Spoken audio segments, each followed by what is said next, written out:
Unstoppable kick-ass confidence. Are you ready? Welcome to the Raw and Unscripted Show with Christopher Rausch, where we help you overcome your self-created crap without the self-help fluffy bullshit. Now please welcome our host, Christopher Rausch.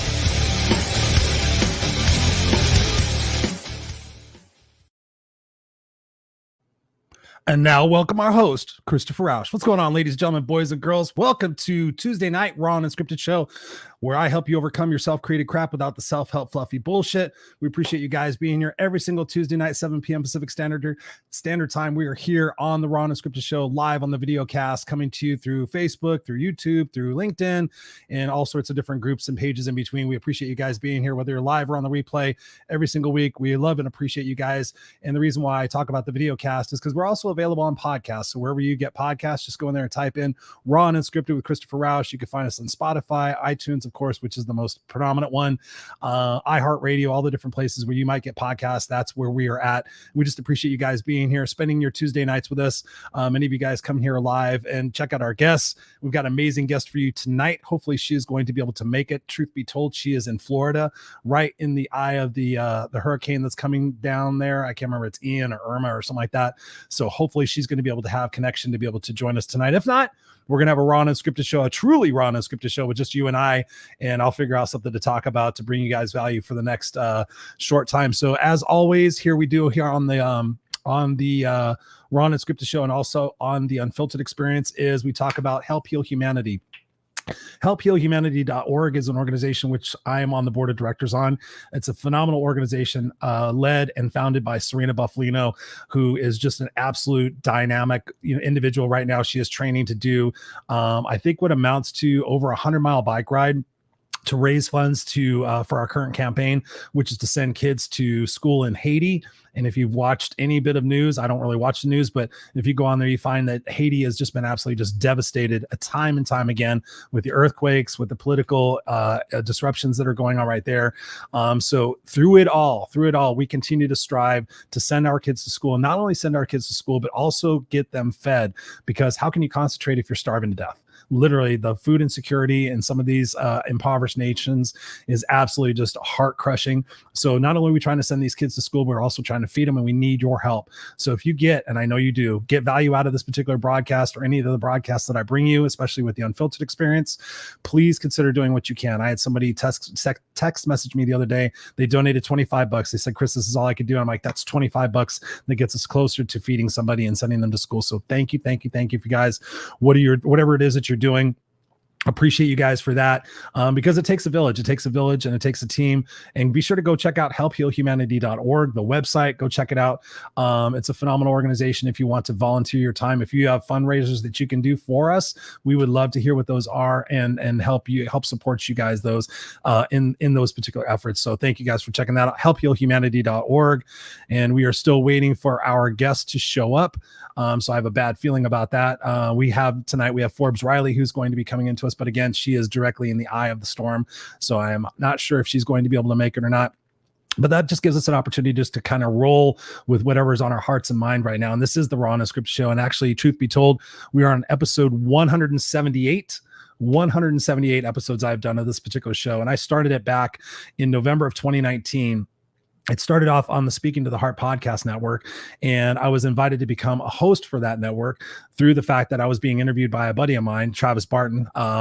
He was having me on his show, and the owner of the podcast network said, "Hey, Chris, have you ever thought about doing a podcast? You've got a great voice for one." And I said, "Actually, yeah."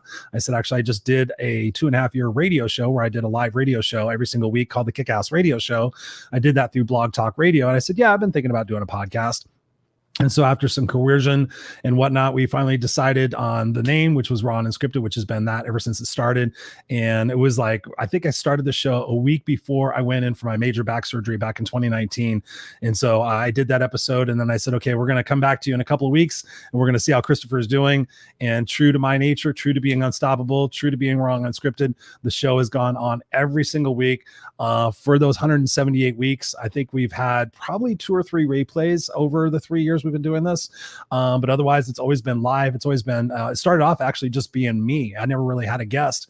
But then as the idea came to do the video podcast, I was like, well, I'm going to start interviewing people again. So it's always been a mixture of those two different facets in there. So wherever you guys are at, coming to us, be sure to put something in the chat. Let us know that you're here. Let me know what I could serve for you tonight, because it looks like it's going to be a solo show. And I honestly didn't prepare anything, because I was feeling that we're going to be sitting here talking to Forbes, which will definitely demonstrate my raw and unscripted skills. But yeah, the reason why I decided to start to do all this stuff, the personal development thing and everything else, is because of the situation that I grew up in, being homeless on the streets for 4 years, being a 7th grade dropout, living with a mother with various psychological disorders, and surviving all of that, which, as you guys know, if you followed me for any length of time, I'm writing the book, It's Just You and Me, Kid. Going back and recapping a lot of these particular situations in my life, and getting to the point where I actually start becoming successful in the book as you're reading it. That was my only desire, was to be able to go back.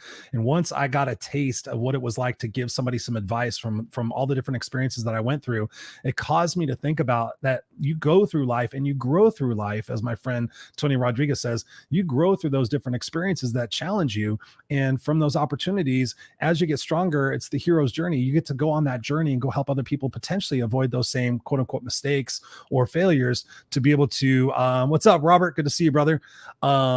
You get to go through those opportunities, and you get to go help other people hopefully avoid those mistakes in their life. And I've done that with my coaching. I've done that with my professional speaking from stage, of course, the coaching. And then when I started the Kickass radio show, the whole intention was to interview one person a week who had a similar story to mine. They've been through challenges. They've been to hell and back. Hell was afraid that we're going to take over. And so I would interview those people, and I would ask them, what are 5 kick-ass tips for living an unstoppable life? And so for that show, I think we did that show for 3.5 years. It's still available. If you go and type the Kickass radio show with Christopher Rausch, you'll find it's actually still on iTunes, which is pretty crazy. And I had a blast doing that. I met a lot of amazing people, had celebrities on the show. And just talking about what it takes to live a kick-ass life, because we've all been through those experiences, those challenging experiences, those trials and tribulations of our life. And no greater feeling is to be able to say that you've been through that, you've grown through that. And now, hey, can I teach you something about what potentially you might go through in order to help offer some opportunities and some strategies to be able to come stronger, so that you don't have to do it by yourself. You don't have to do it alone.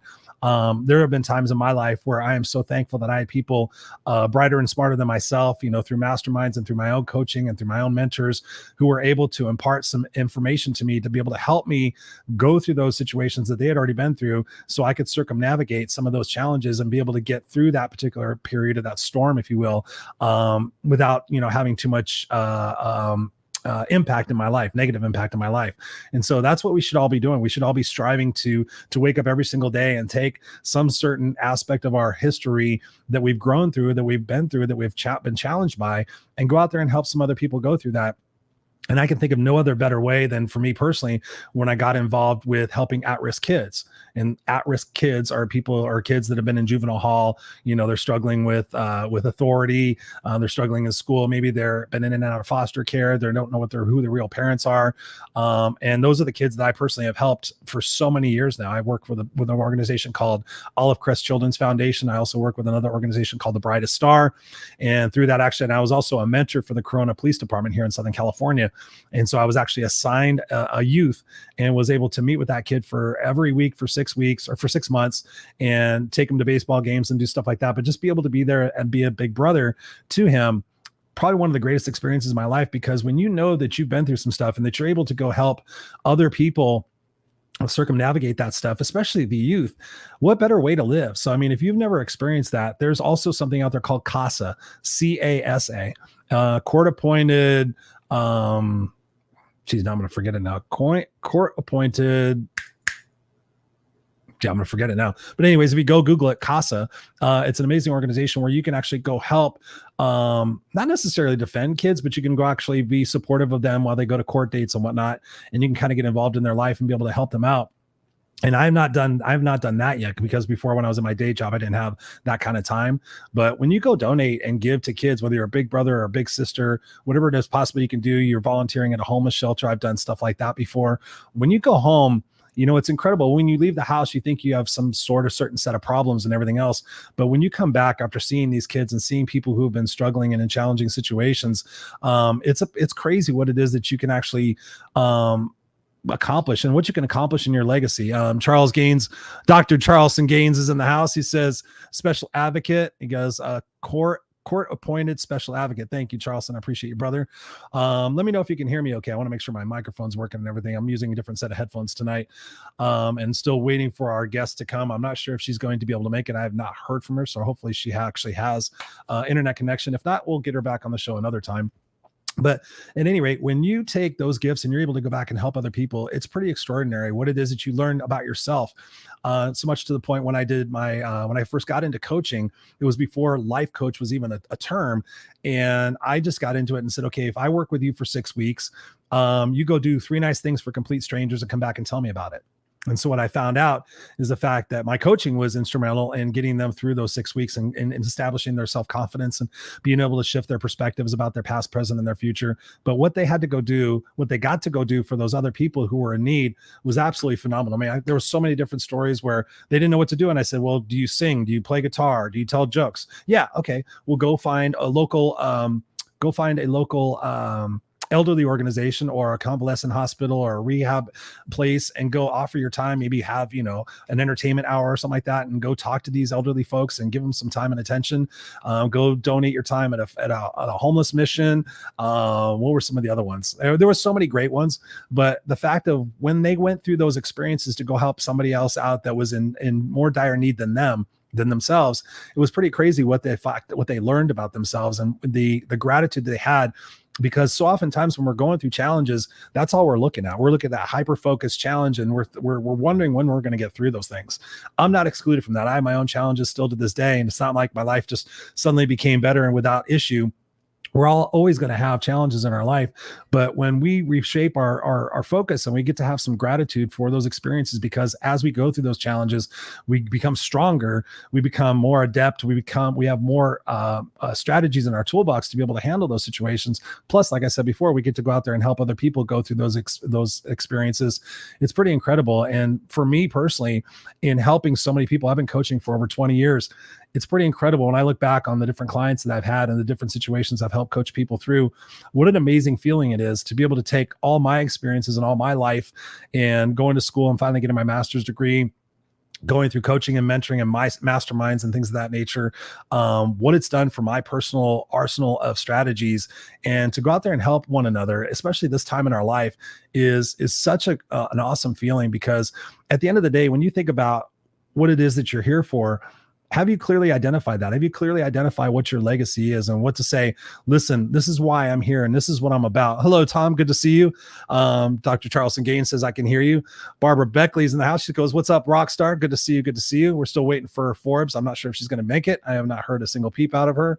So anyways, I'm just going to continue talking and providing you guys value. So feel free to ask me any questions. This is truly a raw and unscripted show. I didn't have anything planned because I thought I was going to be talking to Forbes Riley, but shit happens and you just continue roll. So when I think about what I was talking about, legacy, when you wake up in the morning, do you know why you're here?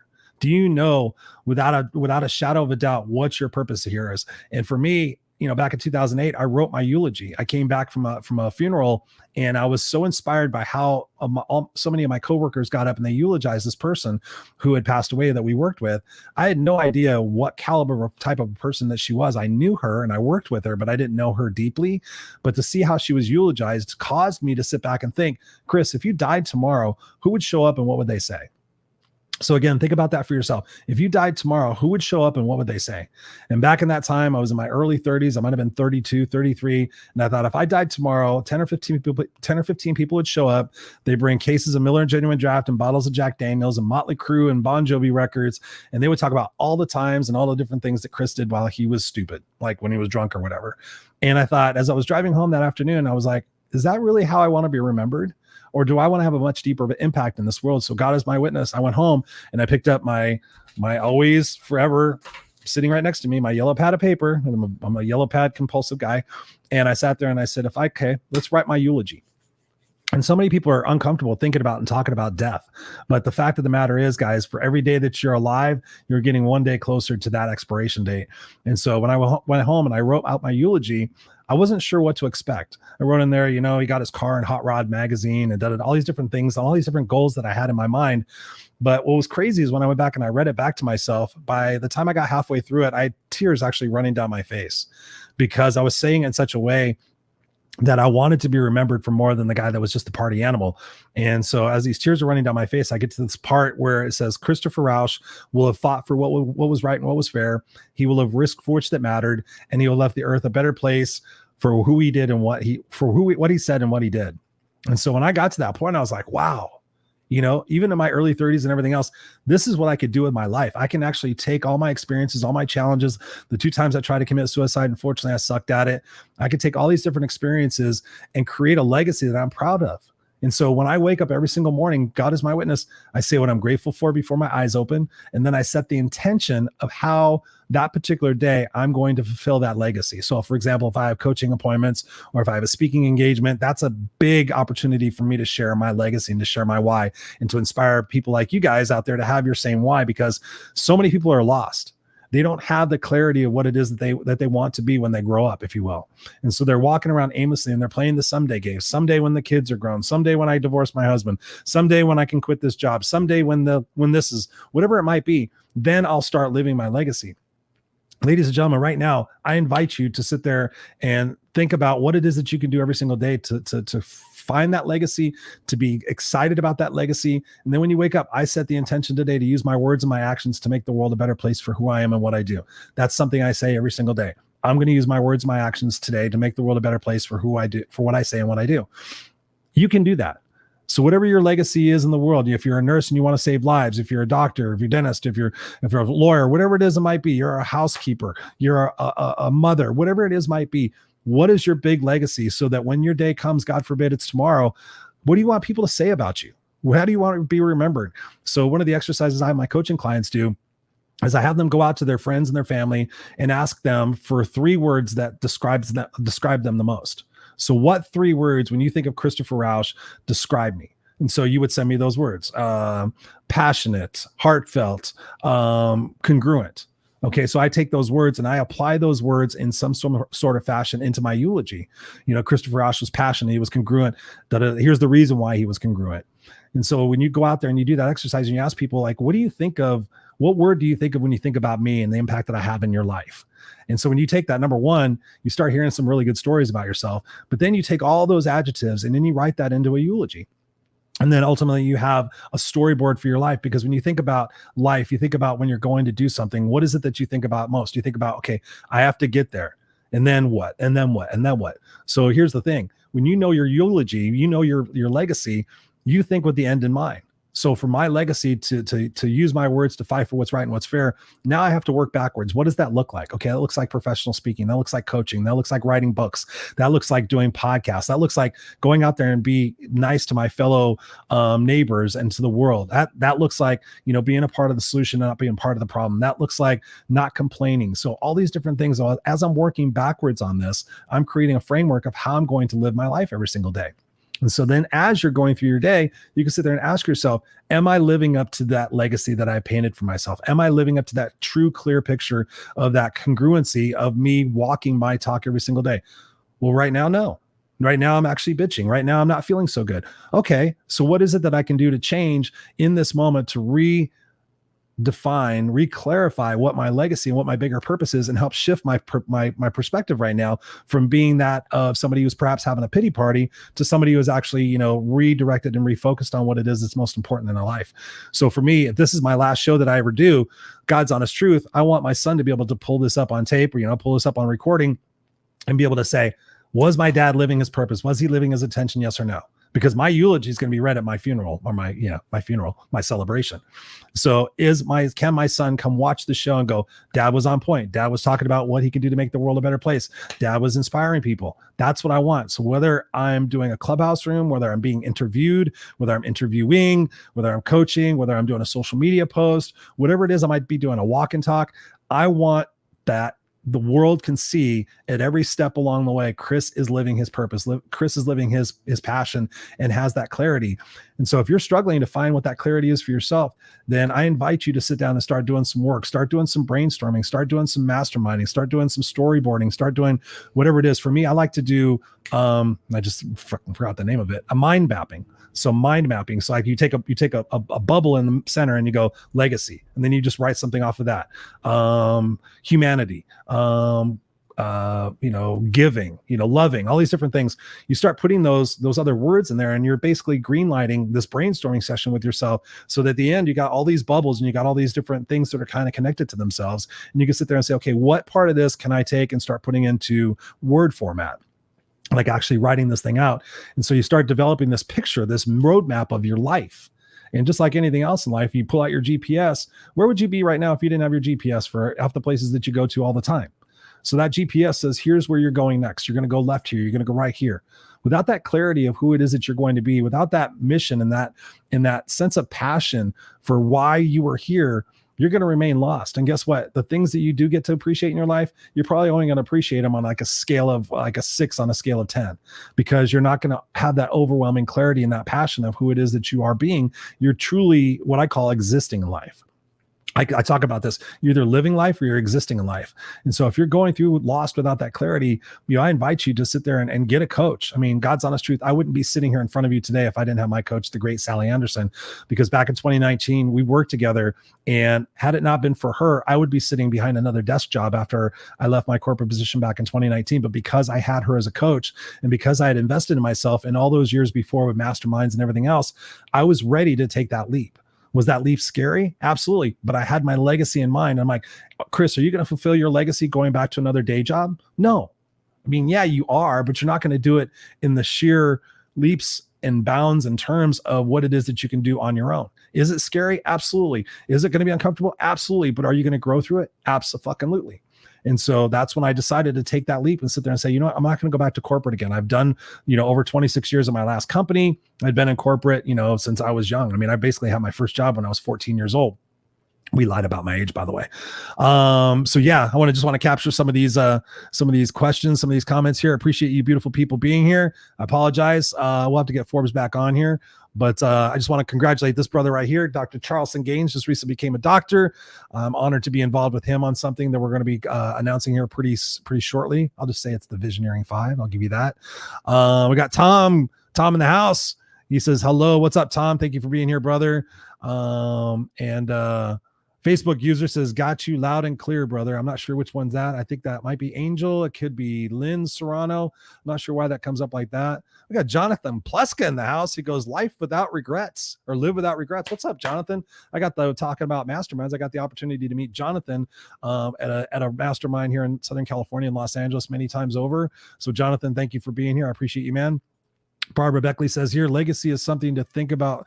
Very good subject. Yes. It's something I think about all the time. As you can tell, I'm very passionate about that. It's the basis for my coaching. Barbara says here, I could come on and visit.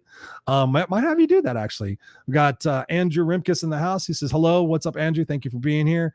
And like the Nike logo says, Barbara says, just do it. And Barbara says, you have something to help others in life. Absolutely. And Barbara says here, Christopher Rausch is passionate, very knowledgeable, real, and care for others. Kick-ass coach. You're sweet. Barbara also says here, live with your purpose. And Andrew says, hi, Christopher. Hi again. What's up, Andrew? What's going on, man? And Barbara says here, mind mapping was just teaching a client this the other day. Hell yeah. Barbara says here, doing in life or just existing. Absolutely. Facebook user says that wasn't me, but hey, well, who is it? Facebook user, what's going on? Who are you? And Charleston, yes, you are most welcome, brother. You deserve that, man. You have definitely made an impact in my life already. Got Ellie Nicole in the house. What's up, Ellie? She says, hi, warm wishes, Chris. Thank you for being here, Ellie. I appreciate you guys. So feel free to ask me any questions, since this is truly a raw and unscripted particular show. Oh, Angel. Yeah, I knew it was good, Angel. I reached out to you today, Angel, to see how you were doing, by the way. So thank you for being here. I'm not sure why it says that. I'm not sure. Barbara says here, waiting. I'm not sure. Waiting. Waiting for what, Barbara? So when I think about, having clarity of passion and purpose, when you're going throughout your day, you ask yourself, is this getting me closer to or further from my stated goal? So if you woke up that day and said, my stated goal is to make an impact in the world, and you haven't made an impact in the world, then you can ask yourself in that moment, what can I do right now? Can I do a walk and talk video? Can I do a post? Can I reach out and call somebody? That's something that I've been finding has been really great lately, is just reaching out and touching someone's heart directly, whether sending a message, a text message, a Facebook message, or actually just picking up the phone and calling. I tend to be one of those people that says, hey, is now a good time to talk? I just don't start calling people. So when you think about that intentionality and you're living on your mission, then that feeds upon itself. But so oftentimes we get stuck in that spiral activity of going down the rabbit hole, wondering what's next and worrying about what's next and being afraid of making mistakes and having failures. When the truth of it is, when you look back on your life, ladies and gentlemen, when was it that you learned the most and grew the most? When things were super simple, or when things were challenging? When things were challenging. Oh, you want to come on, Barbara? Actually, let's do a little fun here. Let me see if I can do this. Barbara, I'm going to send you a link. I'm going to send you a link, and we'll riff raff here for a second. Yeah, we'll just go. I'll send it to you on Facebook. Let's see. We'll just have a little fun right here. Barbara actually is, Barbara and I work together on the Healing Humanity podcast. So I was talking about help heal humanity at the beginning of the beginning of this broadcast. And so last week, the Healing Humanity broadcast, which goes on Thursday nights at 6 p.m. Pacific Standard Time, she needed to do something for one of her clients. So Serena and I helmed the show last Thursday, and we meet once a week and we talk about, the podcast structure and what's good and what's happening and what's working. So we do that as a team. And then also we work together on the board of directors with Help Heal Humanity. So we do that. So we're going to just go crazy right now and have Barbara come join us. What's up, Miss Beck? Crazy. What's up? What's going on, Barbara? Miss Queen, how are you doing, darling? Mr. King. Yeah. What's up? How are you doing? I'm doing great. I was like, okay, you're just sitting there talking and everything. I said, hey, I come on, I don't mind. I like talking. Yeah. No, it's good. No, it's good. And actually, you're scheduled to be on the show, aren't you? You have an actual scheduled date, don't you? No. I did have one, and then I had to redo it. So this kind of works out. Man, no, I still want to have you on proper and everything. But what's going on in your world, Miss Busy Woman? Oh, I just did this whole weekend. I've been doing 14-hour days. Wow. Yes. And then I'm coming on the show, right? I know. What are you like volunteering? You should be like, "Oh, I got some time. I'm gonna relax. Let Chris sit there and talk." I was listening to you. I was like, "Oh, that's kind of neat. I think I want to go and just talk to my friend Christopher and talk about legacy and all that other good stuff that you're talking about." So yeah. Do you know what your legacy is? Do you have that blueprint in your brain of what it is you want to be remembered for in your life? Well, the biggest thing that I'm working on is PPD. That's my brand. Is purpose, passion, and drive. And I am like the sounding board for the world to say, please live it. See what you're talking about, Christopher? We're vibing so much when it comes to your purpose and passion and drive. And I always tell people that if you don't do that, it's like you miss out. And you only have this one life. Well, some people believe in, other things. That's a whole nother story. But I mean, while you're living this life, really dig deep. And I always tell people, dig deep. Like you were talking about corporate, me and you, yes. I'm still doing some corporate, unfortunately, during the day. I'm a corporate, at night, I'm doing my business. But I knew that wasn't just me. I knew I had to be bigger than that. So that's why I did my speaking and going out and coaching and helping other women, especially women in business that's really trying to find their niche. And I said, this is what I love to do. It's like, this is my playground. Yeah. So I tell everybody, please figure it out. If you don't know how, ask Christopher, ask me. We always dig deep when we're coaching because we want you to have the very best in your life. So that's my legacy. No, thank you. Thank you for that, Barbara. So what process did you go through in order to come up with the legacy and the vision of what Barbara Beckley's life is going to be about? Well, the process came to me without me asking for it. That's the way life usually shows up. It doesn't even knock. It just like bounds down your door. It just said, okay, here you go, deal with it. And you're going to learn from it, or you're going to sit and be a victim the rest of your life. And I said, I will not be a victim the rest of my life. And, when we met, Christopher, I just love because I heard your story and heard all the things that you dealt with in life. And you took that and you just ran with it and said, I'm not going to let that be that's not my world. That's not my tag on me. I mean, it's part of me because I use it to grow and help other people, but you didn't make it as this is it and this is all that I'm going to, I went through all my doom and gloom. But no, the doom and gloom, I always say it's stepping stones to strengthen your life. So with myself, the stuff that I went through with, real quickly, because I know your show, I don't want to take too much time. We got time. We got time. Tell your story. But, when I was the age of between 6 and 9, I was like bullied heavily.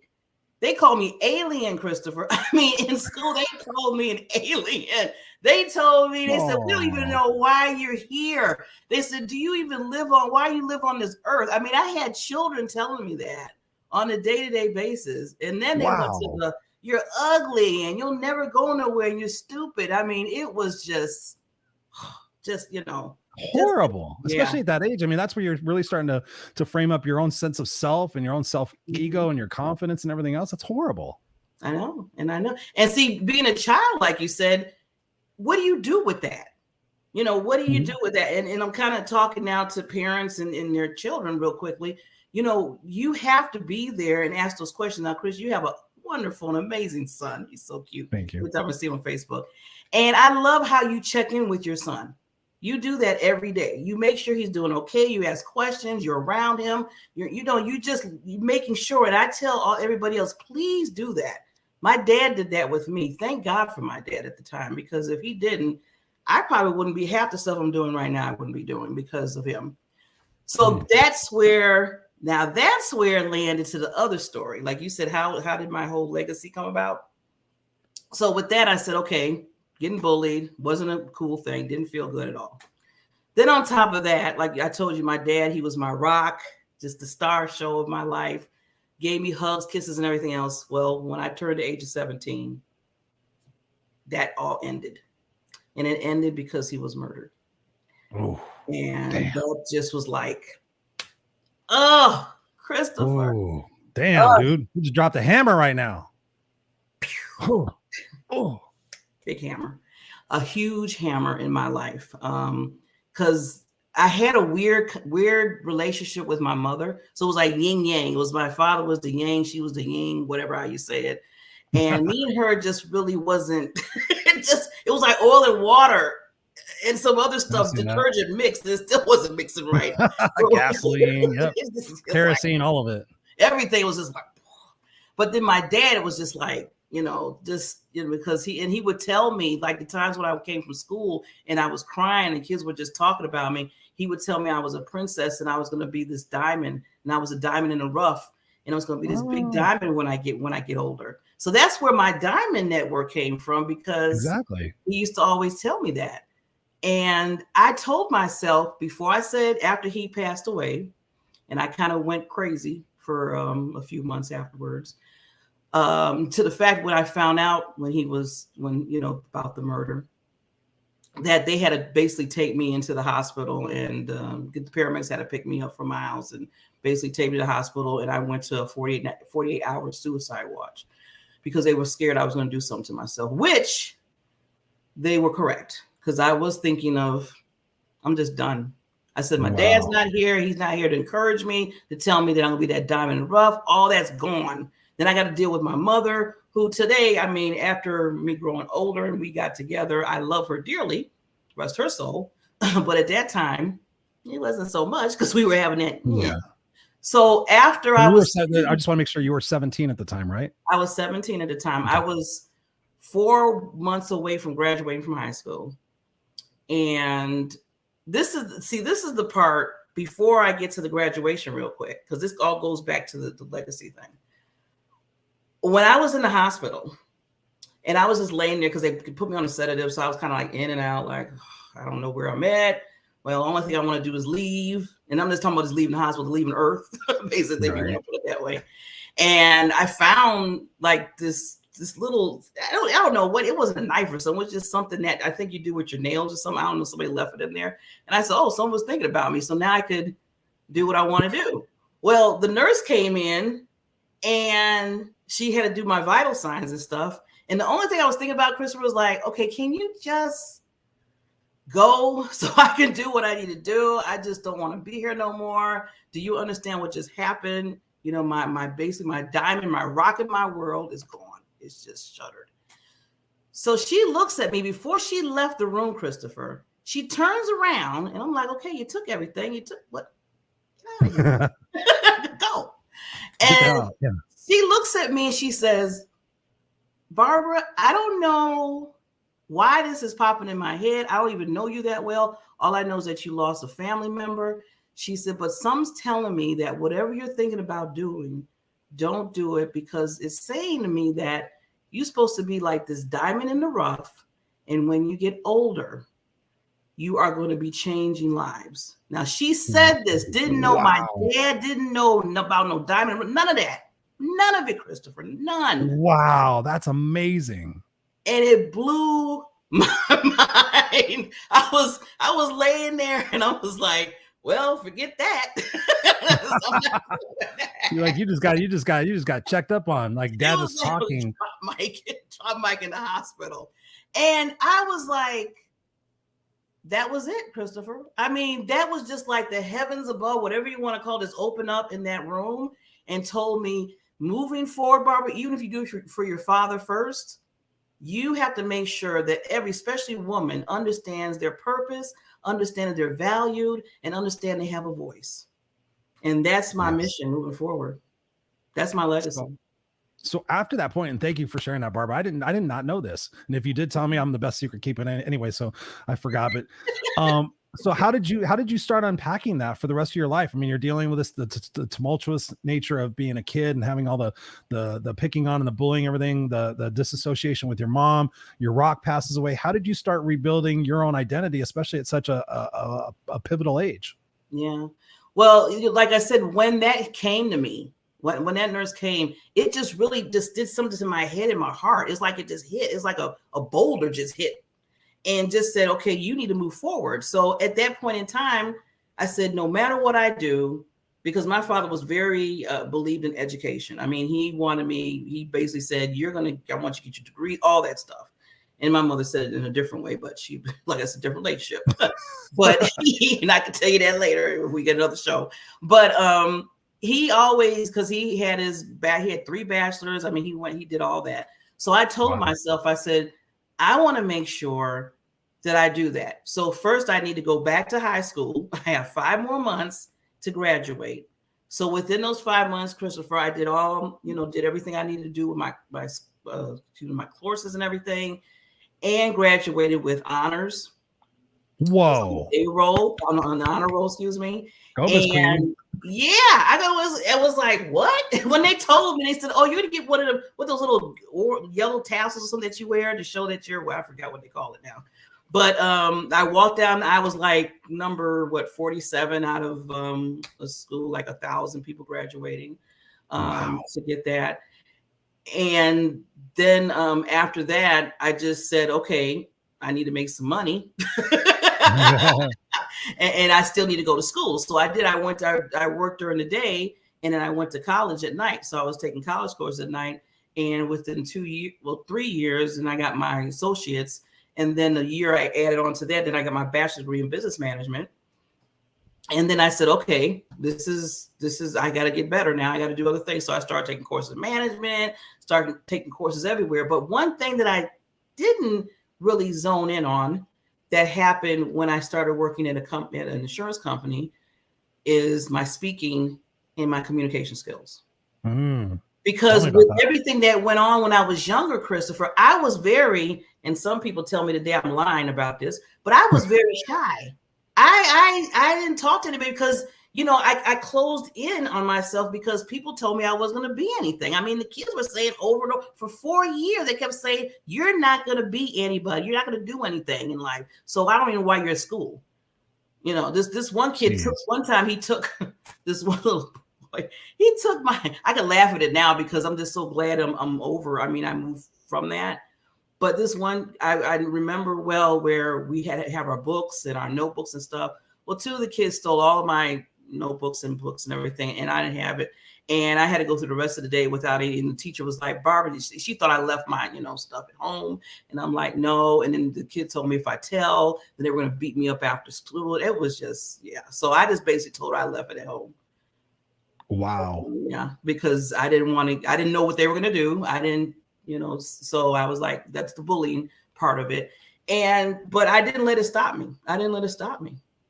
So how did you develop that confidence to start opening up? Because I'm exactly like you were. I was bullied on my street. I was bullied at school, and I also was bullied at my house because my mom beat the shit out of me. I had zero self-confidence. I was not outgoing at all. When I tell people that I used to be super shy, and actually I still am kind of shy, people go, "Are you fucking kidding me, Chris? Like, really?" And I'm like, even my wife laughs at me. She goes, "Shut up." I said, I'm a very outgoing introvert. Like, I could totally be by myself for 10 days, not talk to anybody. I'm totally good with it.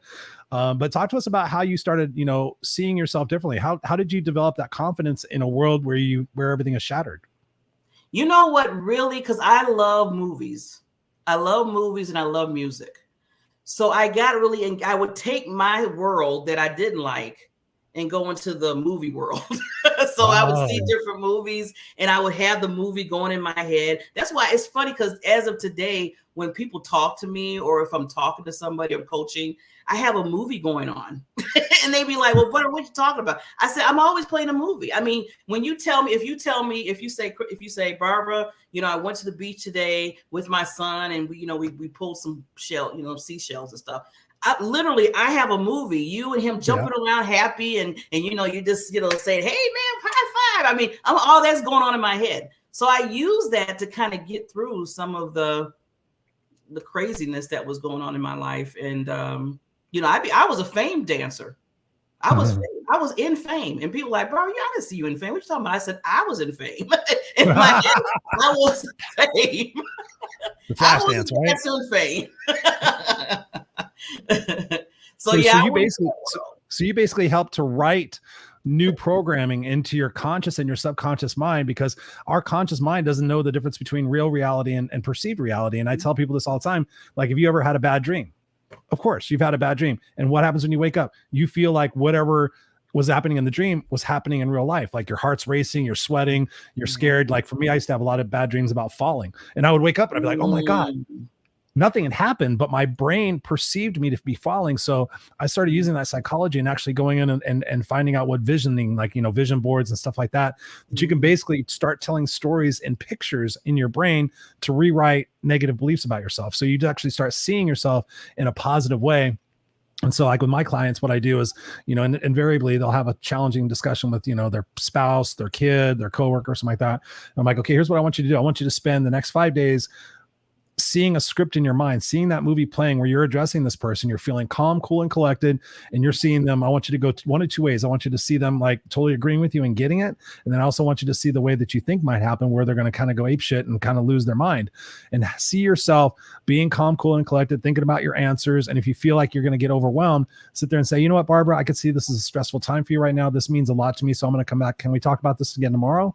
And see yourself handling that situation, because you're basically writing those truths and those beliefs into your brain. Yes. And so that's what you were exactly doing. You started taking that identity on. Did you like see a vision of who you wanted Barbara to be and start living that vision? Or talk to us about how you did that. Well, at the beginning, because I love dancing. As you see, I talked about fame. So I love dancing. So I would make up like a whole dance. Like, I look at fame, then I think about it, and I would have like the certain dancers, and then I would make up a whole thing. I put the music together and everything, and I would do a whole production in my head. And when I was younger, I used to like be in the living room, and I used to dance when my mother wasn't there, because if she'd see me that you're talking about getting your butt, whatever. I don't know. Yeah. I don't know how much I could go from this. You could. This is Raw Unscripted, baby. You could say anything. But she literally would kick my ass. So I'm just being honest. And so when she would leave, because she had to work a lot, I would just be in my dream world. To the point, because she used to always, like you said, with bullying with the children was one thing, but when you're getting bullied by your parent, like you did too, that's a whole nother cycle. Yeah, I asked my mother one time, I said, "Am I adopted?" And she's like, "Why would you do something stupid like that?" I said, "Because you act like you don't want me around anywhere, and I can't do nothing right, because every time I do something, it's never enough, and you're always cussing me out. And for some odd reason, you gave me a middle name that starts with a B." that you always tell me and remind me of that's what you think I am. So I'm thinking to myself, maybe I'm adopted because maybe I shouldn't be here. And then I would have those dreams of like, you know, living in another house or being somewhere in a different village or whatever, just to, you know, get my sanity together. Yeah, some people might think I'm crazy by saying that, right? I was thinking about it, like you were everywhere else except here, but I just knew that I had to have a getaway. I had to have something to get me away from the negativity and everything that was trying to come in my life. And then always remembering what my dad would say. So he was my anchor. You know, I always tell people, always have some kind of anchor in your life that you can hold on to when things go crazy, to get you back to that. And he was my anchor. So Christopher, every time anything that would happen, I mean, even after that, I mean, I was sexually molested at the age of 25. Oh my God. I with a bad relationship, I was going through a battle with that. And then at the age of my 40s, I found out I had uterus cancer and I had to get a hysterectomy done. So it never stopped. I mean, the stories kept going. Like you said, the hits keep going. But what do? Do you see? That's why I tell people every time something happens, you have to make that decision to go this way or that way. Mm-hmm. And I always told myself, I always want to make the decision to go the right way. Because I didn't want to be in that zone of pity party, feeling sorry for myself, be in that victim mode. And then I was like, okay, but that's not going to help my legacy if I go that route. Right. That's why I said things in your life are stepping stones of strength because it makes you stronger. Well, let me just put it like this. You have to make a decision to help you make you stronger. I had to change that because a lot of people can make a decision and be like, I forget what you're saying, Barbara. I'm messed up. And then leave it there. I showed you my tattoo before, right? No. The tattoo right here. What doesn't kill me only makes me stronger. Oh my God. What doesn't kill me only makes it stronger. That's not the Kelly Clarkson song, by the way. I got it done before Kelly Clarkson. I did think about that. But that's my philosophy about life, Barbara. It's like one day, it was in 2016. For the most part, for a large majority of my life, I've said every day is a new day, and what doesn't kill me only makes me stronger. Like literally every day. I'm not a Christian. I mean, I'm not a practicing Christian, but I'm a religious person, more spiritual. But I believe that every day we wake up is a brand new day. Like everything that's happening today, we can sit there and have our one day pity party, which I fully believe in. Like have one day, you're pissed off, you eat bonbons and all the different stuff. But ultimately, when you wake up tomorrow, it's a brand new day. And when I looked back on my life, I'm like, what doesn't kill me only makes me stronger. So having that perspective, like you can't kill me. Like David Goggins says, we've heard David Goggins, crazy dude, he goes, you can't kill me. You can't kill me. So, I mean, when we have that idea that we're going to grow through those challenges and those circumstances to be that light, like I was saying before you came on the show, I mean, what a better way to live up to your dad's legacy, to be able to say, hey, listen, Dad, I'm still rocking and rolling. I've still gone through all these challenges, but you've been right by my side this entire time. I'm the diamond in the rough. I'm the diamond in the making. And because of you, that's what I continue to do. What are some other words of advice that your dad would impart on people if they were having challenging times? Well, he always... One other thing, and I'm just going to bring this out because I think it's important to know. My dad was Caucasian, so basically my mother was black, he was white, and he looked at the world in a whole different era. Now you talking about the 60s, 70s era, right? Oh yeah. And you know how that was. I mean, I know we're going through racial stuff now, but it was kind of a whole nother. And then you're marrying a black woman, that's a whole nother world of itself. Big time. But he always told me. He said, I know you have to see color, Barbara, but you don't judge it. That's Amen. What he would always tell me. And he had to fight hard because his whole family just told him he is no longer in the family after they basically just disowned him completely. Wow. And he told them, he said, well, if you're not going to accept my wife, you're not going to accept my daughter, then I'm gone. I mean, he was at a job where, when they found that he was married to my mother, they said he was a manager in a factory job. And they told him, well, I think you need to make some changes or else. And he's like, well, it looks like this is my last day at work. Say what? Yes. They actually went into his employment and said that because you're dating a black woman, you're married to a black, that he had to give up his job? Yeah, they said yeah. I mean, back then they got away with some things, which was Jesus. Now they do behind closed doors. I'm just being honest. They don't. I mean, well, some still show it out loud. So, every time, and I was seeing that in my life with him, and that just made me more so respect him even in a whole nother level, because he was fighting for his belief on what he was living with and living for. And I'll never forget this other. It was age 12. And this is when we saved enough money. My mother, well, really him. My mother was, and he was doing most of the work at that time until she got her own business. And he said, Barbara, we are going to the bank. And I said, oh, I get some money. He said, we're going to the bank, Barbara. I said, oh, he said, because we're going to sign the papers for your first home, getting a home. And I was like, at 12 years old? So you're like buying a house. Yeah, he was buying a house for us at 12 years old. Wow. So he said, come on, because he always wanted me to go with him everywhere. First of all, to teach me different things that was going on. And then he always wanted to make sure that I should never feel ashamed of anything. And he would ask, because I would look at him sometimes, and I'd be like, okay, don't you know they don't like us? Even in my mind, I was like, people are looking at us, because people stared and stuff. And he would just be walking like it wasn't nothing. So we get to the bank, right? We walk in. He looks for the loan officer or whatever. We looking for he said he had an appointment. So then the security guard came to us and asked, sir, is she lost? Is she lost? She might be lost. Maybe she's looking for her parents. So he looks. Oh my God. He looks, because they thought that I was like, just there by myself, got like, walked away from my parents or something. And he looks at them and he's like, what are you talking about? He's like, well, the little girl here, she looks like she's following you, and we want to make sure you're safe and everything. He's like, I'm very safe. He said, that's my daughter.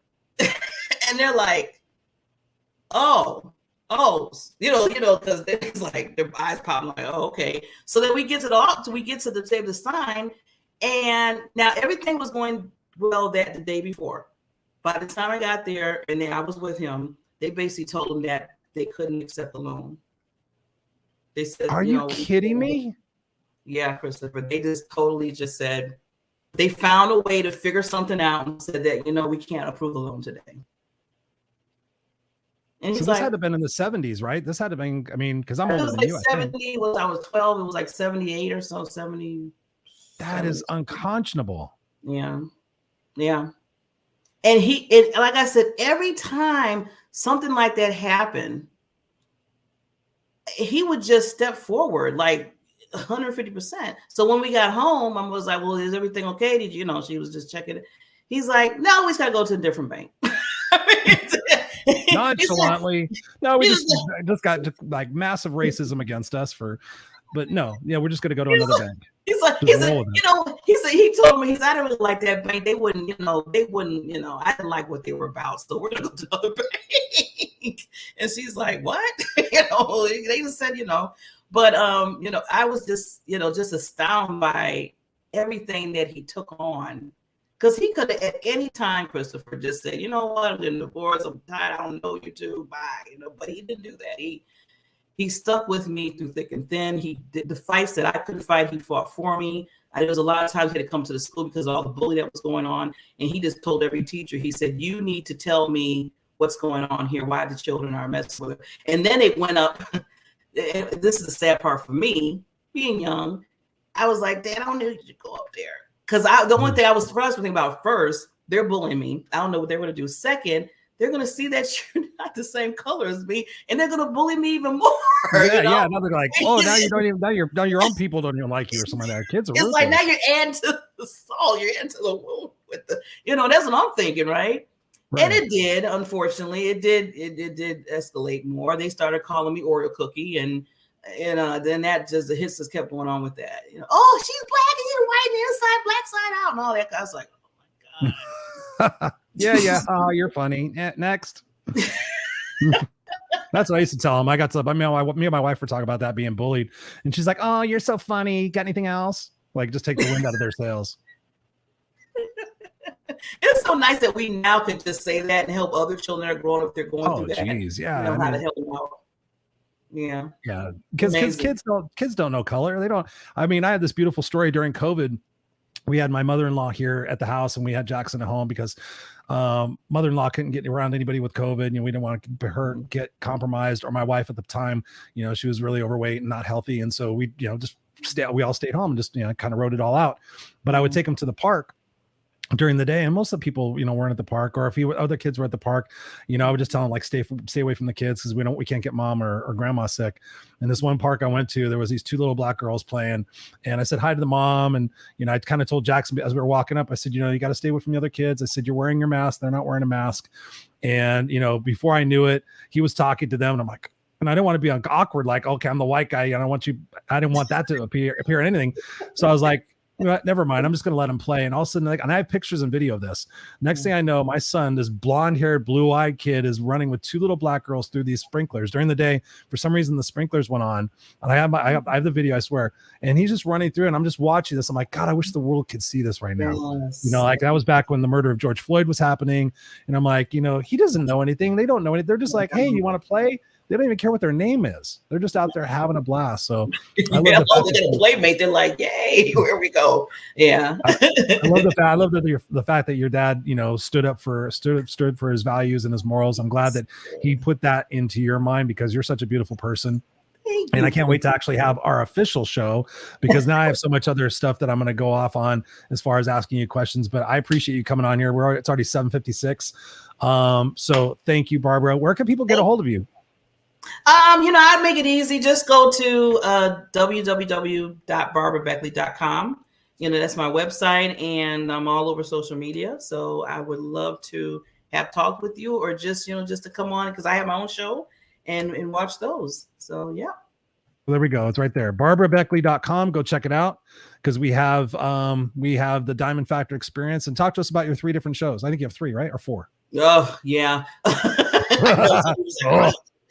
So I have Diamond Factor Network, which is under E360 streaming, and I have 4 shows during the week, starting from Tuesday, Time to Shine Happiness show with me and another co-host, Barbara Ellis. We just bring people in. They just talk about making happy the norm. That's what her motto is, and I love that. And then on Mondays, we have the Gem Hunter Stories with Mr. Barry B. Mixon, and he talks about gems comparing to people.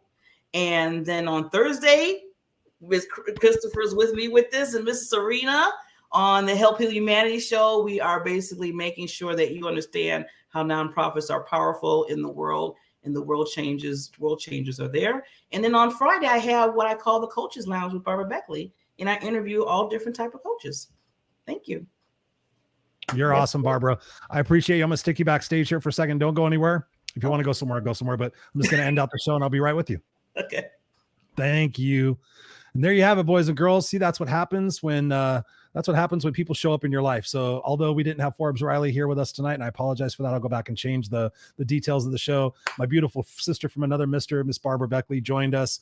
And there we have it. Just a raw and unscripted conversation that I know definitely brought you some inspiration, some motivation, some ways to think of things differently. And to Mr. Beckley up in heaven, I say thank you for raising such a beautiful daughter, because Barbara is a tremendous soul. So please get acquainted with her. Go check her out again at barbarabeckley.com. Check out her shows.